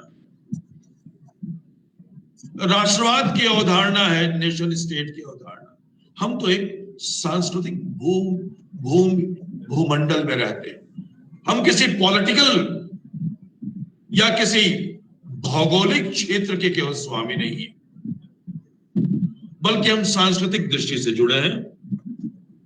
और जब अग्निहोत्री जी ने ये कहा कि कोई शिव को मानता है, कोई कृष्ण को मानता है, कोई राम को मानता है, लेकिन हम तो सबको शिवालय ही कहते हैं। मेरे साथ भी एक ऐसा अनुभव हुआ जब मैं मॉरिशस गया। मॉरिशस में किसी भी मंदिर को शिवाला बोलते हैं, शिवालय नहीं, शिवाला, क्योंकि वो भोजपुरी क्षेत्र से सब आए हुए हैं और भोजपुरी में शिवालय को शिवाला ही कहा जाता है, इसलिए वे भी सभी मंदिरों को शिवाला बोलते हैं। तो इस तरह से जब हम भारतीयता की खोज करते हैं, तो इसीलिए भारतीयता की खोज पर मैं इतना बल देता हूं कि जब तक हम भारतीय नहीं बनेंगे, तो ये भी बड़ा संकट का, ये भी बड़ा विरोधाभासी वक्तव्य है मेरा कि जब तक हम भारतीय नहीं बनेंगे, क्योंकि हम भारतीय बनने से ज्यादा जन्म हमारा भारत में हुआ है, लेकिन अभी भी हम औपनिवेशिक मानसिकता में जी रहे हैं। अभी जो नई शिक्षा नीति आई है, उसमें जो मातृभाषा में पढ़ने पढ़ाने की बात की गई है, उस पर बहुत सारे सवाल उठाए जा रहे हैं। इसीलिए सवाल उठाए जा रहे हैं क्योंकि हम नहीं चाहते कि हम भारतीय रहें। हम नहीं चाहते कि हमारी अपनी मातृभाषा में हमारी शिक्षा हो। पहली बात तो ये है, इसीलिए मैंने निरंजन जी को ये कहा कि भारतीयता की अवधारणा से हर एक विद्यार्थी को और हम जो भी पढ़ाने वाले हैं, अध्यापक, उनको मालूम होना चाहिए कि भारत क्या है, भारतीयता क्या है, और उसी दृष्टि से हमें अध्ययन अध्यापन कराया जाना चाहिए। मैं इस बात का विरोधी नहीं कि पश्चिमी अवधारणा से हमारे विद्यार्थी परिचित न हो, बिल्कुल हो, और तुलनात्मक अध्ययन भी होना चाहिए पश्चिमी अवधारणाओं और भारतीय अवधारणाओं के बीच में, और तब पता चलेगा कि जितनी भी पश्चिमी अवधारणाएं आई हैं, उनका मूल भारतीय अवधारणा में समावेशित। इसीलिए जरूरत है, और इसीलिए जरूरत है कि ज्यादा से ज्यादा लोग संस्कृत पढ़ें। संस्कृत में, प्राकृत में, पाली में हमारी जो अवधारणाएं हैं वो समाहित है। विदेशियों ने एक दूसरी चाल चली, खास तौर पर अंग्रेजों ने। उन्होंने कहा कि भारत एक आध्यात्मिक देश है, इसलिए वहां तो बस ऋषि मुनि रहते हैं, कोई कार्य करते नहीं है, पूजा पाठ करते हैं। लेकिन यदि हम भारतीय जीवन को देखें तो देखें कि भारतीय जीवन आध्यात्मिकता और भौतिकता का सुंदर संगम है। यहां आध्यात्मिकता है, ज्ञान है, और दूसरी ओर सांसारिकता भी है। भारतीय मनुष्य केवल आध्यात्मिक नहीं है, बल्कि वो भौतिकवादी भी है, और वो इसी संसार में रहना चाहता है, इसी संसार को जीना चाहता है, और इसी संसार का भोग करना चाहता है। हम लोग रोज सुबह में गायत्री मंत्र का जाप करते हैं, ओम भूर्भुवस्सुः स्वः तत्सवितुर्वरेण्यं भर्गो देवस्य धीमहि धियो यो नः प्रचोदयात्। आप इस मंत्र को खोलिए मंत्र को खोलिए, इसमें आध्यात्मिकता भी है और भौतिकता भी है। हम ये कह रहे हैं उस परम ईश्वर से कि हमें प्रकाश दो, ज्ञान का प्रकाश दो, मुक्ति का प्रकाश दो, लेकिन हमें सुख भी दो, हमें दुख से मुक्ति भी दो, और भूर्गः शुद्ध विज्ञान स्वरूप का दर्शन कराओ। हमारी दृष्टि वैज्ञानिक रही है हमेशा से। इसी को पश्चिमी विद्वानों ने कहा कि ये तो सपेरों का देश है, ये तो साधु संतों का केवल देश है, और वो भी निगेटिव सेंस में बताया। ये नहीं बताया कि भारत की जो विरासत है, जिसकी बात बार बार उस विरासत की बात आदरणीय अग्निहोत्री जी ने की, उस विरासत में वैज्ञानिकता कितनी, उसमें विज्ञान कितना है। ओम एक विज्ञान है। आज सारी दुनिया इस ओम के उच्चारण का अनुसरण कर रही है और इस ओम का महात्म्य हम पुनः स्थापित करने की कोशिश कर रहे हैं, और वो तो स्वतः स्थापित है, लेकिन लोगों को बताना जरूरी है कि यह ओम, यह भूर्भुवः स्वः, दुख विनाशक सुख स्वरूप, दुख का विनाश और सुख की अनुभूति, ये अध्यात्म नहीं है बंधु, ये भौतिकवादी दृष्टि है। हम जब भी मंदिर में जाते हैं तो क्या कहते हैं? हमारी कामना पूरी करो, हमें सुख संपत्ति दो। जब गणेश जी की आरती करते हैं तो अंत में ये कहते हैं, जब उनको लड्डुअन का भोग लगा देते हैं, जब उनके मस्तक सिंदूर सोहे मूस की सवारी कह देते हैं, तो ये भी कहते हैं, अंधन को आंख देत कोढ़िन को काया, बांझन को पुत्र देत निर्धन को माया।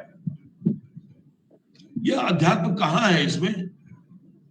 इसमें तो भौतिकवाद है कि हम आपकी पूजा करेंगे, आपकी आराधना करेंगे तो हमें रोशनी मिलेगी, आंख मिलेगी, जो रोगग्रस्त हैं वो रोग मुक्त होंगे, और जिनको पुत्र नहीं हो रहा है उनको संतान की प्राप्ति होगी, और निर्धन को भी माया मिलेगी। और अंत में कामना को पूरी करो जग बलिहारी। मतलब ये कि जो कुछ भी हम मांग रहे हैं ईश्वर से या आराधना कर रहे हैं, वो आराधना कर रहे हैं अपने सुख के लिए, अपने भोग के लिए, अपनी अनुभूति के लिए। यानी एक भारतीय पूरी तरह से सांसारिक है। कॉलोनियल इंटरप्रिटेशन ये है कि भारतीय दृष्टि आध्यात्मिक है केवल, क्योंकि वो हमारे आध्यात्म तक तो पहुंच ही नहीं सकते। लेकिन उन्होंने कहा कि विज्ञान इनके पास नहीं है, ज्ञान इनके पास नहीं है। इसलिए सबसे बड़ी बात यह है कि हम ये कहना चाहते हैं कि विज्ञान की जो बात है वो भारतीय परंपरा का एक हिस्सा है। इसलिए हम ये नहीं कहना चाहिए कि हम केवल आध्यात्मिक हैं, भौतिक नहीं हैं। जो एक बात हमारे पास विज्ञान नहीं है, यानी हम जिस भवनिधि की कल्पना करते हैं वह भवनिधि हमारे पास है। हम मनोवांछित फल मांगते हैं, मनोवांछित फल बने इस सांसारिक सुख का भोग, और हम जीवन में सुख और दुख दोनों को स्वीकार करते हैं। अमृत और विष की परिकल्पना हमारे यहां है। हम प्रकृति से सामंजस्य स्थापित करते हैं। हम एक जो हमारे पास एक कथा परंपरा है, महाभारत और राम कथा, उस पर अभी विश्लेषण करने का समय नहीं है। लेकिन एक बात मैं कह देना चाहता हूं कि दोनों जो कथा परंपराएं, ये दोनों कथा परंपराएं भारतीय जीवन दृष्टि को पूरी तरह खोलती है। महाभारत, जहां हमेशा पुनर्निर्माण की ओर बढ़ने को अग्रसर करते हैं हमारे भारतीय समाज को, कि समाज जब एक स्थान पर बढ़कर जब वह जड़ होने लगता है तो उसको कैसे पुनर्नवा किया जाए, इसका संकेत देता है। यानी भारतीय दृष्टि हमेशा अपने आप को पुनर्नवा करती है, नया बनाती है। वहीं राम कथा कहती है कि हम एक आदर्श प्रस्तुत करते हैं समाज का, और पूरे भारतीय समाज को, परिवार को, स्त्री और पुरुष के संबंध को, पिता और पुत्र के संबंध को, मां और पिता के संबंध को किस तरह से एक आदर्श रूप में रखा जा सकता है, और ये एक भारतीय आदर्श है, उसमें भी लगातार बदलाव आता है। हम हिंदी साहित्य के विद्यार्थी और भारतीय साहित्य के विद्यार्थी भी भक्ति काव्य को जरूर पढ़ते हैं। जिस प्रकार हमारा वैदिक समाज, जिस प्रकार हमारा आदिकालीन समाज पूरे भारतीय समाज का एक अखंड यात्रा है, उसी तरह भक्ति युग भी उसका विस्तार है, और दक्षिण और उत्तर और पूरब और पश्चिम एक साथ भक्तिमय होता है। तो ये एक साथ भक्तिमय होना किसी का आना, किसी का जाना, और या एकाएक उसका स्फुलिंग के रूप में प्रकट होना नहीं है, बल्कि ये भक्ति की परंपरा लगातार हमारे देश में चली आ रही है। एक समय ऐसा आया कि जिसमें तुलसी भी हुए, कबीर भी हुए, रामानंद भी हुए, सूर भी हुए, और उसमें नजीर अकबराबादी भी हुआ।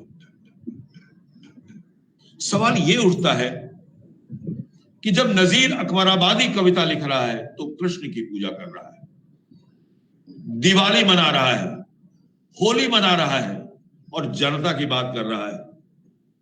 अमीर खुसरो जब हिंदवी में रचना रच रहा है तो वो भी भारत की बात कर रहा है, हिंदुस्तान की बात कर रहा है, किसी फारस या अरब की बात नहीं कर रहा है। जायसी जब लिख रहे हैं तो भारतीय कथा परंपरा को लेकर लिख रहे हैं, और यहां पर जो भी विश्वास है वो विश्वास भारतीय विश्वास में बदल रहा है। तो ये जो भारत में जो साहित्य लिखा गया लगातार, या जो दूसरी लिपियों में भी भारतीय साहित्य लिखा गया, अरब और फारसी लिपि में भी, उसमें भी जो साहित्य लिखा गया वो पूर्णतः भारतीय साहित्य है। गालिब भी जब लिख रहे हैं तो भारतीयता की बात लिखते हैं, उस भारत की बात लिखते हैं, वो अरब और फारस की बात नहीं लिखते। मीर तकी मीर, ये पूरा का पूरा जो अरबी और फारसी में लिखा हुआ हिंदी और हिंदवी का साहित्य है, वह पूरी तरह भारतीय साहित्य है, जिसे उर्दू साहित्य भी कहा जाता है, और उर्दू साहित्य के रूप में उसकी चर्चा होती। जहां तक रीति काव्य की बात, रीति काव्य में भारतीय परिवार की, भारतीय दृष्टि की जितनी गंभीर अभिव्यक्ति हुई है, वह गंभीर अभिव्यक्ति दूसरे साहित्य में नहीं हुई है। हमें रीतिकाल को भी इस दृष्टि से देखना होगा। केवल श्रृंगार की दृष्टि से रीति काव्य को देखने पर हम उस साहित्य के साथ न्याय नहीं कर पाएंगे। आधुनिक साहित्य, इस आधुनिक साहित्य पर, भारतीय साहित्य पर सबसे ज्यादा आक्रमण हुए, और यह कहा गया कि जो भारतीय कविताएं लिखी गई, जो भारत में जो उपन्यास लिखे गए, नाटक लिखे गए, उनकी अपनी, ये सारा का सारा आधुनिक साहित्य पश्चिम की देन। और यहीं से मेरे अंदर जो बौखलाहट शुरू हुई, तो मैं भारतीयता को पहचानने के लिए निकल पड़ा, और आप लोगों को भी मैंने प्रेरित किया कि भारतीयता क्या है और हमारा साहित्य विदेशी साहित्य से अनुप्राणित या प्रभावित नहीं है। हम कलम नहीं है पश्चिम के, हमारी जड़ें हमारे पास है जो, और यहाँ जो इसी जड़ से जो वृक्ष उपजा है वो भारत का ही है। हम कहीं से कलम लेके नहीं आए हैं अपने किसी विधा का, अपना किसी साहित्य का। तो मित्रों, मेरा ये कहना है कि जो भारतीय साहित्य है, जो भारत में जो साहित्य लिखा गया लगातार, उसको भारतीय अवलोकन दृष्टि से पढ़िए और पढ़ाइए। जो कुछ पश्चिम अवलोकन बिंदुओं से कहा गया है उसको भी समझिए और उसके पीछे छिपे षड्यंत्र को भी समझिए, ताकि हम में एक हीन ग्रंथि, अंग्रेजों ने लगातार ये प्रयास किया कि हमारे भीतर एक हीन ग्रंथि बनी जाए, और वो हीन ग्रंथि अभी भी हमारे भीतर उपस्थित है। और मैं लगातार इस प्रयास में जुड़ा हुआ हूं कि हमारे भीतर जो ये हीन ग्रंथि है औपनिवेशिक मानसिकता की, उस और औपनिवेशिक दृष्टि से भारतीयता को परिभाषित करने की, उससे हम बाहर निकले, अपने विद्यार्थियों को उससे बाहर निकालें, युवा जन को उससे बाहर निकालें, और सब लोग चाहे किसी जाति के हों, किसी धर्म के हों, किसी संप्रदाय के हों, सब लोग भारतीय दृष्टि से सोचें, जिसमें एक बंधुत्व है, जिसमें संवाद है, जिसमें एक दूसरे को समझने की निष्ठा है। जिसकी जड़ें भारत में है उनको भारत की दृष्टि से समझना है, भारत की दृष्टि से नहीं। इसलिए मैं आप लोगों को इन बिंदुओं पर विचार विमर्श करने के लिए, इस बात को आगे बढ़ाने के लिए आमंत्रित करता हूं, और मैं चाहता हूं कि आगे जो 2 दिन का विमर्श हो रहा है उसमें जिन मुद्दों पर का उद्घाटन यहाँ किया गया है उस पर वाद विवाद संवाद हो। और मैं ये भी चाहता हूं कि इससे जो मंथन हो, अमृत और विष जो भी निकले उसको हम लोग संजो कर रखें, क्योंकि विष की भी जो संकल्पना है वो विष की संकल्पना हमारे यहाँ निषेधात्मक नहीं है, क्योंकि वह शिव का रूप है। इसलिए बंधुओं, भारत किसी भी वस्तु को, किसी भी दृष्टि को, किसी भी विचार को त्यागता नहीं, अपनाता है, और यही भारतीयता है, एक साथ चलने की। इसलिए हम लगातार बदलते रहे हैं, हमें नवोन्मेष होता रहा है, और भारतीय दृष्टि वस्तुतः नवोन्मेष दृष्टि है। और इसीलिए सदियों से, वर्षों से और युगों युगों से आज यह दृष्टि, भारत जिंदा है, भारतीय सभ्यता जिंदा है, भारतीय संस्कृति जिंदा है, भारतीय भाषाएं जिंदा है, और हमारी इतनी बड़ी विरासत और इतनी पुरानी परंपरा है। हम अपनी आत्मश्लाघा न करें, हम केवल अपनी बड़ाई नहीं करें, आलोचनात्मक मूल्यांकन करें, अपना भारतीय दृष्टि का भी आलोचनात्मक मूल्यांकन करें, और हम अपने समाज को एक समावेशी समाज बनाने की एक ऐसी दृष्टि विकसित करने की बात करें जिसमें किसी के साथ कोई भेदभाव न हो, किसी के साथ कोई ऐसी विपत्ति न हो कि जिन्हें हम साथ में छोड़ दें, बल्कि भारतीय दृष्टि है सबको साथ लेकर चलने की। इसलिए बंधुओं, मैं चाहता हूं कि एक नई दृष्टि से हम भारतीयता को फिर से पहचानने और पुनर्परिभाषित करने की कोशिश करें। आपने मुझे अवसर दिया, सम्मान दिया, इतना सुख दिया बोलने का, उसके लिए मैं बहुत बहुत आभारी हूं महात्मा गांधी काशी विद्यापीठ का और अपने विश्वविद्यालय के संयुक्त तत्वावधान में जो ये संगोष्ठी आयोजित हो रही है वो बहुत ही सफल हो और हम लोग विस्तार से इस पर बातचीत करें तो मेरे लिए बहुत सुख की अनुभूति होगी। बहुत बहुत धन्यवाद, शुक्रिया, नमस्कार। बहुत शुक्रिया, धन्यवाद। प्रोफेसर सत्यकांत सर हम सभी के बीच अभी थे। आपने समग्रता बोध के साथ उसकी चुनौतियों को भी शामिल कर भविष्य दृष्टि तय करने के पक्ष में अपने वक्तव्य से हमें नवाजा है। आप हमारे बीच आए और हमें भारतीय साहित्य पर पुनर्विचार की दृष्टि से नए बिंदुओं से समन्वित किया। इसके लिए एक बार फिर से तहे दिल से शुक्रिया। आपने बिल्कुल सही फरमाया कि हमारा जो साहित्य है उसको प्रायः पश्चिमी नजरिए से देखने के हम अभ्यस्त रहे हैं। जरूरत इस बात की है कि जो देशज परंपरा है, जो एक विराट कामना है हमारे प्रतीकों की, हमारे मिथकों की, उन सबों के संदर्भ में पुनर्विचार करते हुए समग्र भारतीयता की जो उपलब्धि है उसको समझना चाहिए। और आपने अंत में एक बहुत ही बेहतरीन बात कही कि हम आत्मश्लाघा की ओर जाकर अपने को नष्ट करने की तरफ न बढ़ें, बल्कि जो हमारी चुनौतियां हैं या जो हमारी सीमाएं हैं उन पर भी गहनता पूर्वक विचार करें और अपनी निर्मितियों में उन चुनौतियों को ध्यान में रखते हुए भविष्य दृष्टि को गढ़ें, समन्वित करें और अपने लक्ष्यों को हासिल करें। हमारा जो उद्घाटन सत्र है बहुत ही शानदार जा रहा है और तमाम जगहों से हमारे प्रतिभागी अपने संदेश भेजकर हमें बार बार इस बात की सूचना दे रहे हैं कि हमारा यह जो सत्र है वह विद्वान वक्ताओं के उद्बोधन से काफी कुछ छोड़ रहा है विचार के लिए बिंदुओं को, और हम सभी समृद्ध हो रहे हैं।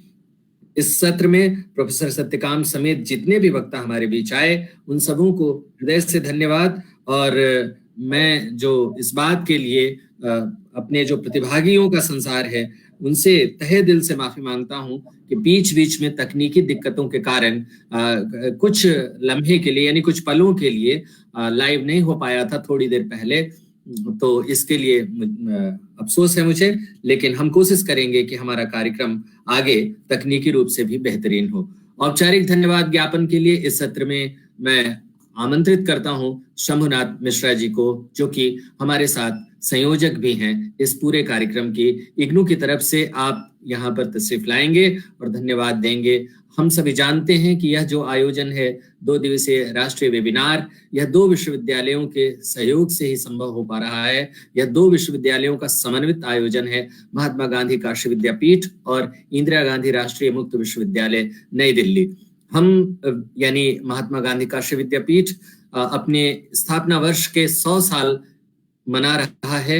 इस लिहाज से हमारा जो यह आयोजन है उस शतक की योजनाओं में, बेहतरीन आयोजनों में शुमार किया जाए, ऐसी हमारी मंशा है, ऐसा हमारा लक्ष्य है। बहुत सम्मान के साथ शंभुनाथ मिश्रा जी को मैं आमंत्रित करता हूं औपचारिक धन्यवाद ज्ञापन के लिए। शंभुनाथ मिश्रा जी। बहुत बहुत धन्यवाद सर। सर्वप्रथम मैं सभी को सादर प्रणाम करता हूं। कुछ तकनीकी दिक्कतों कार्यक्रम थोड़ी समस्याएं आई, उसके लिए मैं सभी से क्षमा चाहता हूं।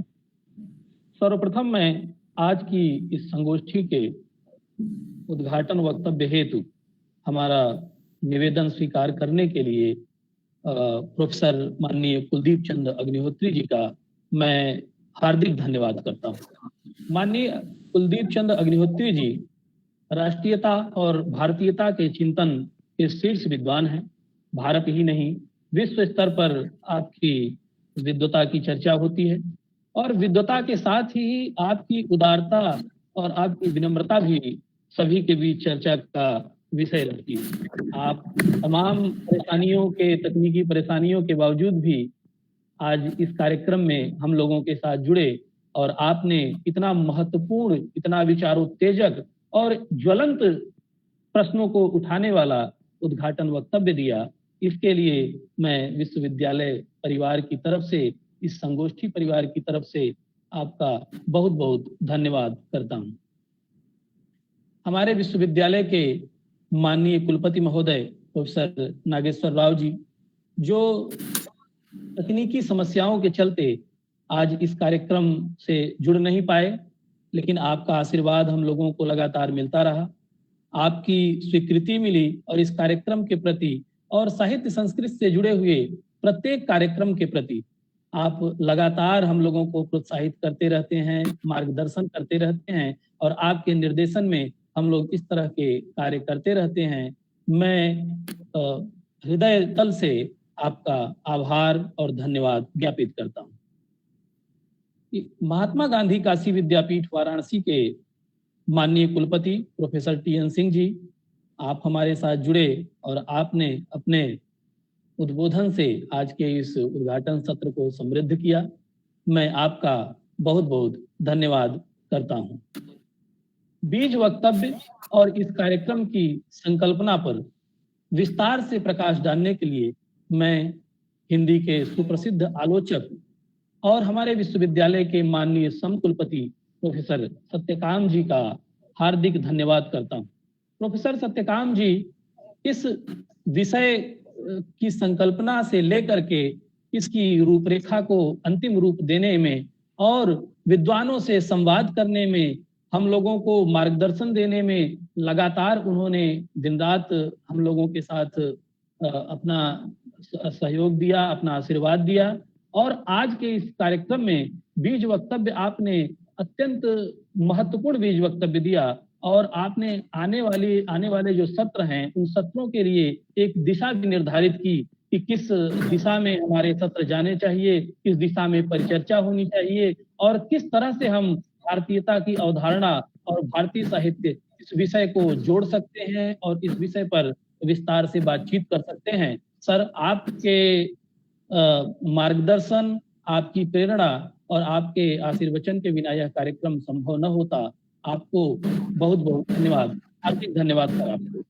स्वागत वक्तव्य देने के लिए मैं हिंदी एवं आधुनिक भारतीय भाषा विभाग महात्मा गांधी काशी विद्यापीठ वाराणसी के प्रोफेसर अनुराग कुमार को भी बहुत बहुत धन्यवाद ज्ञापित करता हूँ। आज के इस संगोष्ठी का संचालन कर रहे प्रोफेसर निरंजन सहाय, आप महात्मा गांधी काशी विद्यापीठ की तरफ से इस कार्यक्रम की संकल्पना से जुड़े हुए हैं।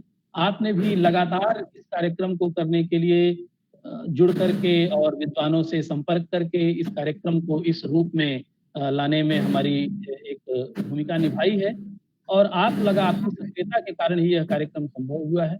मैं आपको बहुत बहुत धन्यवाद ज्ञापित करता हूँ। आने वाले सत्रों में जुड़ने के लिए सहमति देने वाले विद्वान professor Jitendra Srivastava ji, professor Shambhunath Tiwari ji, professor Ramesh Kumar Pandey ji, professor Gajendra Pathak ji, professor पवन कुमार सिंह जी, प्रोफेसर चांद किरण सरूजा जी, प्रोफेसर चंद्रकला त्रिपाठी जी, प्रोफेसर संध्या Singh ji, doctor Prabhakar Singh ji, professor Ramakant Pandey ji, professor आलोक गुप्त जी, प्रोफेसर राकेश उपाध्याय जी, श्री हितेश शंकर जी और अन्य सभी विद्वान जो हमारे आने वाले सत्रों में हमसे जुड़ेंगे और अपने विद्वतापूर्ण वक्तव्य हमारे समक्ष रखेंगे। मैं आप सभी के प्रति भी हार्दिक धन्यवाद ज्ञापित करता हूँ।